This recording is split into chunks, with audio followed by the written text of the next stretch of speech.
ունենք էներգետիկ մեծ կախվածություն Ռուսաստանից այսօր եւ ըստ ձեզ որքանով ենք պատրաստ այդ կախվածությունից դուրս գալ։ Մենք Ռուսաստանի հետ առևտրաշրջանառությունը մեծացրել ենք, իմ համար դա ազգային անվտանգությանը ավելի մեծ սպառնացող վտանգ է,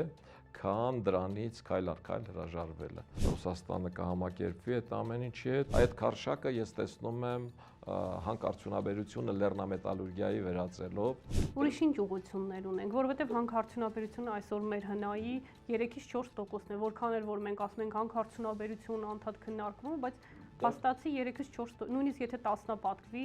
միևնույն է ինքը ամբողջությամբ չի փակելու։ Ամազոնը գալու է Հայաստան։ Ինչի համար եք վստահ Ամազոնը գալիս է Հայաստան, այսինքն դուք արդեն որևէ պլաններ ունեք, կապեր ունեք, պայմանավորվել եք։ Ես 60-ից մարդ եմ իհարկե։ Դուք միջև ընտրությունները արդեն ասում եք, որ հաղթելու է իշխող կուսակցությունը եւ դուք կոալիցիա եք կազմելու։ Բնականաբար